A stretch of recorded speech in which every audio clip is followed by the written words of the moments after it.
there's a feature in GT7 that I think needs to be changed or stopped completely, especially with Spec 3 coming due to drop on the 4th of December. So let me run you through it, and let me know in the comments if you agree with me or not.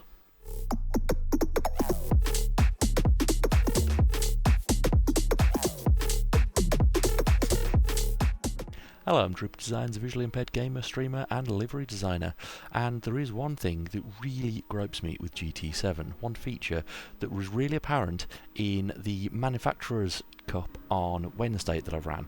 I've taken McLaren for this, and the race was at Blue Moon in Field A. Now the thing I'm talking about is pointless pit stops. I did the race on stream on Wednesday. Minimum number of stops, 1 stop. We've got 2 and 2, so we're not going to need to stop for fuel or tyres. It's just going to be there was 23 laps. We might actually need to change tyres. We didn't. Now, forced pit stops aren't necessarily a bad thing. It's something we've seen in Gran Turismo, in Daily Race C, especially for the longest time. We're even starting to see it in Formula 1 at the Monaco Grand Prix, and this weekend it's being done at the Qatar Grand Prix for safety grounds. But this isn't being done on safety, this is just being done to force you to pit, even if you don't need to for fuel or tyres. You just need to go through. It's like getting a drive-through penalty. Now to me, the excitement of having pit stops in a race opens up options for strategy. As a driver, you've got to get the car to a certain pit window. You've got to make the tyres last and you've got to make the fuel last. But in this race, as you can see in that bottom left-hand corner, we didn't have to get any fuel or tyres, and this was on the last lap of the race. I could have easily just ran the car to the very end, not having to pit at all. To me, the fuel and tyre settings should have been set way higher, so it should have been possible to do a no stop if you managed the fuel and tyres and just did some short shifting and took it easy in some corners, and you'd be rewarded for that by getting the no stop. Or you could then pit and run like hell for leather till the end of the race. It just opens up so many strategy options, whereas this was just hot lapping, pit on the final lap or the first lap, and not change tyres. It was a pointless pit stop.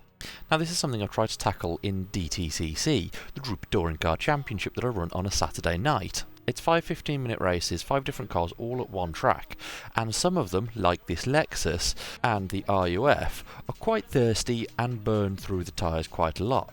So the drivers have the choice of taking it gently, saving some fuel and doing a no stop, or, as some do, pit and go flat out if they're confident enough that they can get the overtakes done. This means you have cars doing something different, going at different paces, and it makes close racing. And GTWS race that I did just lacks this, and we've seen it in Daily Race C. It gives you the option to change your strategy. It's not just one thing that works and it's the only way to get the race done. So for those that get caught up in early race incidents like this bunch up here... 3 wide up in front! Holy!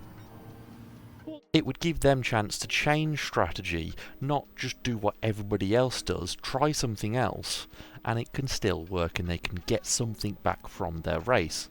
Now we did still get quite a close finish to the race, so watch through this final lap. Oh, it's going to be so close into turn 1! It's going to be such a squeeze! No! They've understeered a little bit too. This is going to be a tight little battle. Can we get back onto the podium? We're only really going to have one overtaking opportunity. Got to get a good run through here. There's a lot of understeer there. We're not going to be close enough to send one into the braking zone. Yes. They're going to defend the inside of the circuit.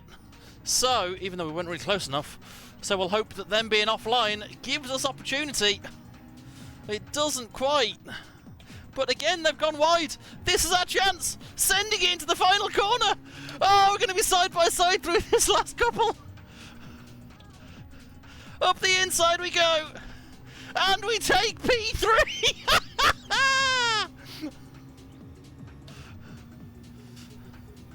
It's going to be a drag race to the line, though.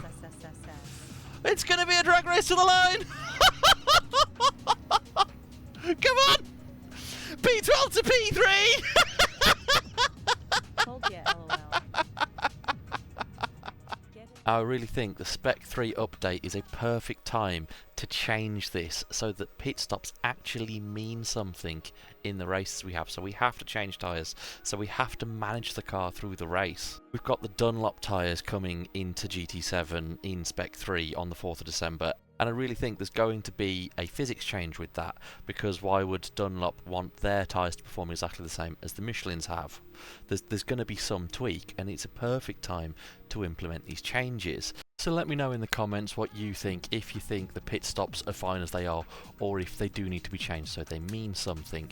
Thank you so much for watching. If you are new here and want to see the new content, especially with Spec 3 coming, do consider hitting that subscribe button. It really helps the channel out.